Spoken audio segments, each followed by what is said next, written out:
It was a typical afternoon in Washington, D.C. when President Donald Trump got an unexpected package. The box was plain, wrapped in brown paper, but what caught attention was a handwritten label in red marker that read, "Help us."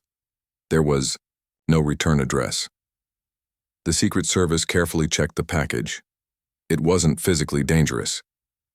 Curious but cautious, Trump brought it into the Oval Office and placed it gently on the resolute desk, staring at the words. His staff watched, nervously. "Mr. President, do you want us to open it?" an aide asked. He shook his head and said, "No, I'll do it myself." With a slight tremble, Trump slowly began to unwrap the box. The room fell silent. No one knew what to expect. Hate mail? A protest? Maybe a prank? But deep down, Trump felt something different. This wasn't an attack. It felt like a cry for help. As the last layer of paper was removed, an old wooden box was revealed. It looked roughly carved by hand, marked with the initials ML and a small American flag drawn in crayon on the side. He opened the lid to find a stack of neatly folded letters tied with twine. On top lay a single photograph. A young boy, in a worn hoodie standing in front of a burned-down house holding a sign that read, "Please don't forget us." The room grew quiet. One of Trump's senior advisors whispered, "Sir, this doesn't look like politics. This looks personal." Trump sat down carefully and lifted the photograph from the box, the boy's eyes haunting him with a mix of fear and stubborn hope. He gently untied the string and pulled out the first letter, written in shaky but sincere handwriting. A 9-year-old named Luke telling how he and his 6-year-old sister Mia lost their home in the Paradise, California fire, how their parents tried to save their grandfather who didn't survive, and how now they live in their car with their mother who cries at night. Luke begged for help and asked not to be forgotten. As Trump finished reading, his voice softened and his hand trembled while the room fell silent. Looking up, he asked if the letter was verified, and his communications director promised to check, though it already felt real. Holding the photo, again Trump ordered, "Get me information on recent fire victims in Paradise now." His tone was firm, but his expression had changed. No bravado, no deflection, just a man faced with pain he couldn't ignore. Outside, the press clamored for updates on a new policy, but inside, the president had just connected with a child through ink and paper, stirring something deep within him. Within hours, the White House tracked down records from Paradise, California, nearly destroyed by a wildfire months earlier. Hundreds of homes lost, dozens of lives taken, families scattered. Luke Miller and his sister Mia were real. A local church had listed them as temporarily living in a 2003 Honda Civic behind a closed gas station. Their mother, Hannah Miller, once a nurse, was now unemployed and battling depression. Trump read the report silently. "What do we do, sir?" an aide asked. Trump stood and said, "I want to go there." Unannounced, no press, just me, a few agents, and someone who can translate government paperwork into human words. "I want to meet this boy." His staff hesitated, warning about optics. But Trump said, "I don't care about optics. That boy asked for help. He deserves an answer." That night, under cover of darkness, Air Force One quietly lifted off. It wasn't a campaign trip. It wasn't a rally. The mission began with a child's simple plea, 3 words on a box: "Help us." Back in Paradise, the air still carried the scent of ash and loss. But in a small car behind a shuttered gas station, Luke held his sister close and whispered, "I think someone heard us." The morning was crisp when a black SUV arrived at the quiet remains of Paradise. Few locals noticed, unaware that inside sat the President of the United States, dressed plainly in a jacket and cap. Trump stepped out, scanning the scene. The gas station was deserted except for a worn-out Civic tucked behind it. His Secret Service nodded. It matched the description. Trump walked slowly toward the car. Inside, Hannah was asleep in the front seat, her arm protectively draped over her children. Luke was the first to open his eyes. Blinking at the approaching man, he nudged Mia, whispering, "Wake up, there's a man in a suit." Trump stopped a few feet away and removed his cap. "Are you Luke?" he asked softly. Luke didn't speak but nodded. Trump crouched down. Hannah stirred awake, confused at first, then alarmed. She sat up suddenly, eyes wide. What's happening?" she asked. "It's okay, ma'am," a Secret Service agent said softly. Trump introduced himself simply. "I came to hear your story from you, not from reports." Tears welled in Hannah's eyes. After so long, someone powerful hadn't walked past them but had stopped and truly listened. A spark of dignity returned to her voice. "Then let me tell you," she said. "Not just for me, but for all of us." Inside the Civic, Hannah shared more than her own story. She spoke for hundreds. "We were never poor," she began. "My husband was a carpenter. I was a nurse. When the fires hit, we didn't have time to grab anything, just the kids and Grandpa. He didn't make it. We've been living in this car ever since, and we're not alone." Trump listened quietly, asking questions not to interrupt but to understand. Mia clutched a stuffed rabbit, its fur half melted away. "That was the only toy we could save," Luke whispered. Hannah continued. "I wrote letters, called agencies, visited relief centers, but we're just one family.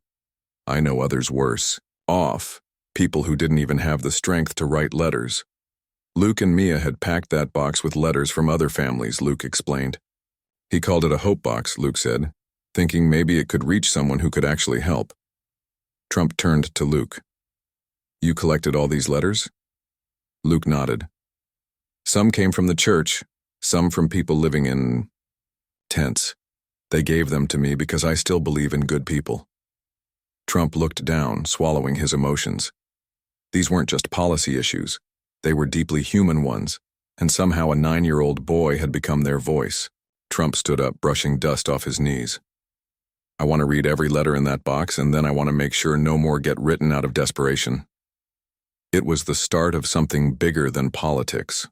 Back in D.C., Trump gathered a small, trusted team, no cameras, no speechwriters, just real stories and real people.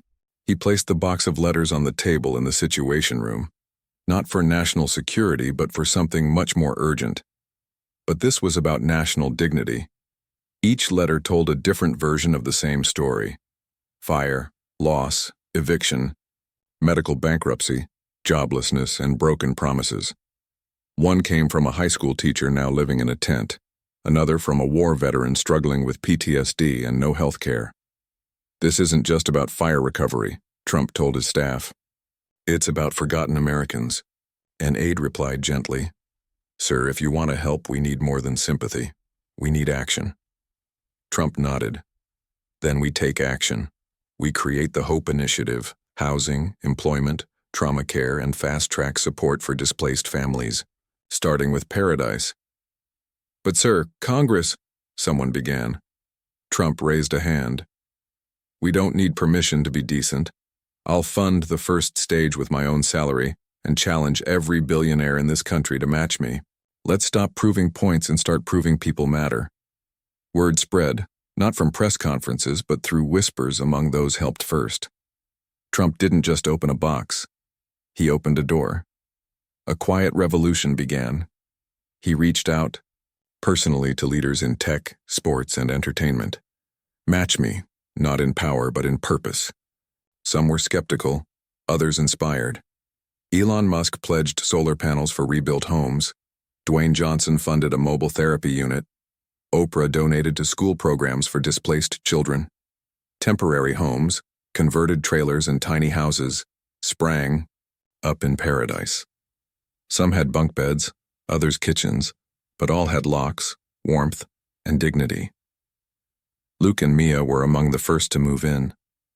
Luke wandered into their new home wide-eyed. "We have a sink," he shouted, "and a bed." Hannah hugged her children and cried, not out of fear but relief. At a press meeting, Trump was asked why he was doing this. Trump paused and said, "Because a 9-year-old reminded me what leadership is really about. And if we need 1,000 Lukes to wake us up, then let's listen to every one of them."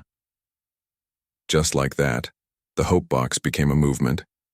Late one night, Trump sat alone in the Oval Office holding the final letter from the box. This one from an 82-year-old woman named Martha Jean Carter. It read, "Dear reader, I don't expect help. I've lived a long life. I lost my husband in Korea. My son died in the wildfire. My legs don't work well, but I still stitch quilts and give them to others sleeping on the street. My heart hurts more than my body. If you can't help me, that's okay. But please help the children. They didn't ask for any of this. With love, Martha Jean." Trump put the letter down, blinking hard. For once, he had no quick answer, only silence and determination. He picked up the phone. "Find Martha Jean," he said. "I want to visit her personally." Martha Jean's house, what little remained, stood on the edge of a forgotten neighborhood. A simple wheelchair ramp led up to a patched-together porch. She hadn't expected a visitor that morning, much less Donald Trump. He arrived with flowers and one of Luke's quilts, a full circle of giving. "You're the first president to visit me," she said, wheeling forward with a warm smile. Trump sat beside her, not as a politician, but as a guest. "Your letter," he said, "it shook me. You've lost so much and still you give." She replied, "I don't have money, but I have stitches, stories, and love." Trump nodded. "That's more than most billionaires I know." They talked for an hour about war, loss, and the power of kindness. As he left, she whispered, "Thank you for listening." He replied, "Thank you for teaching me." Inspired by Martha Jean, the White House launched the National Quilt Project, a symbolic act of unity where survivors, children, seniors, and veterans each stitched a piece of fabric representing their story. The quilt was displayed in the Capitol Rotunda for all to see. Luke's patch read, "Still hopeful," Mia's, "Safe now," Hannah's, "I can breathe again," and Martha's, "Love never burns." Millions visited, and social media buzzed with a clear message. These were not forgotten people. They were America's fabric, stitched together through pain, hope, and healing. Even Trump, known for building walls, found meaning in something softer, a quilt of stories that brought a nation closer. For weeks, Trump refused media coverage. "This isn't for ratings," he told his team. But as the Hope Initiative grew, survivors began sharing videos, testimonials, and live footage of their new homes and reunited families. Eventually, Trump agreed to one televised event, a town hall held not in a studio but among the people. But inside a converted warehouse shelter in Paradise, Trump sat in a circle with families, no suit, just a windbreaker. Beside him, Luke held the now empty Hope box, which had become a symbol across the country. A reporter asked, "Mr. President, what did you see when you opened that box?" Trump glanced at Luke and replied, "I saw America, not its politics, but its heart, and it broke mine."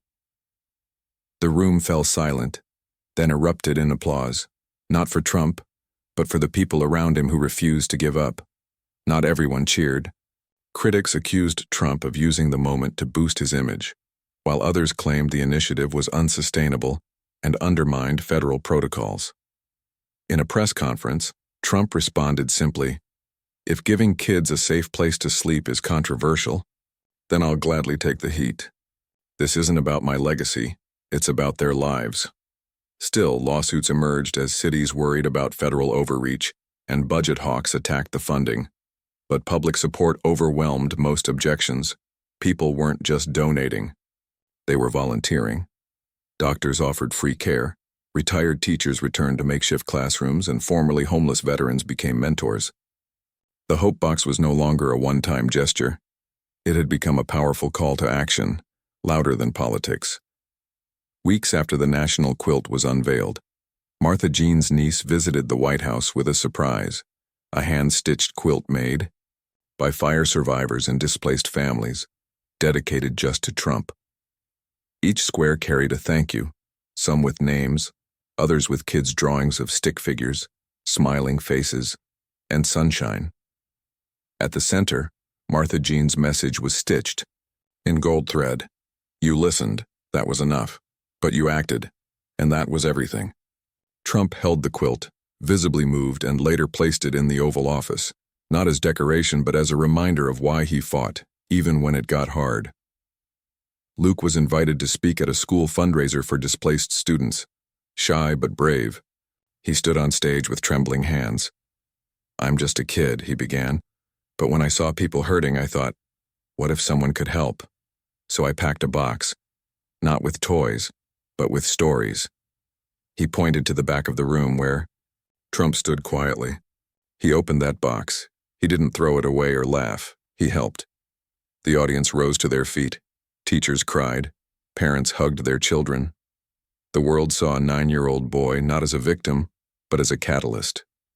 While archiving the remaining letters from the Hope Box, a volunteer discovered one slipped beneath the lining.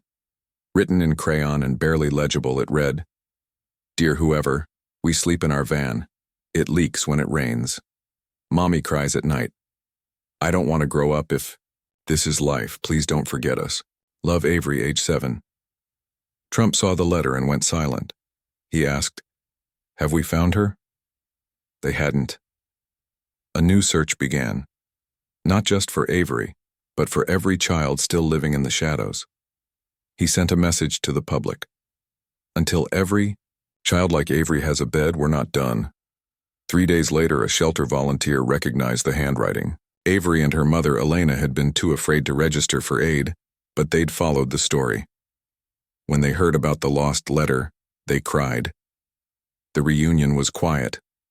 Trump personally greeted them as they stepped into a temporary housing unit.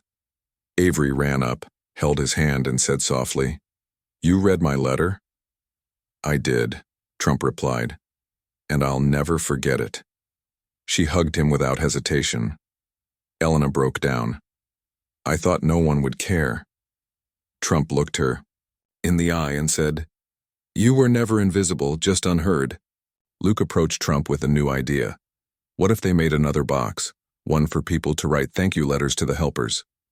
So, a new Hope Box was launched, this time for teachers, firefighters, therapists, volunteers, donors, and unsung heroes.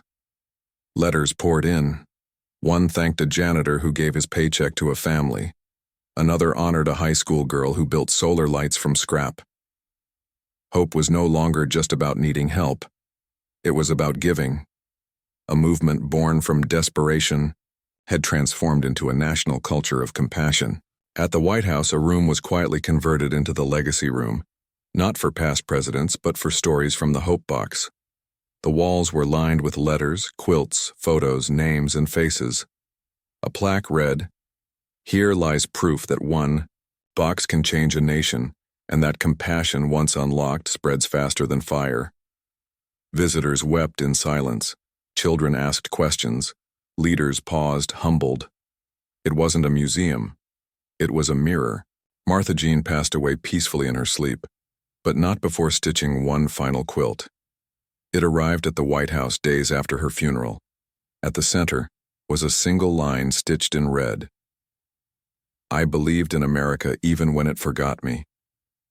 Trump had it framed and placed beneath her original letter. He later told the press, "I thought I was opening a box, but the truth is the box opened me."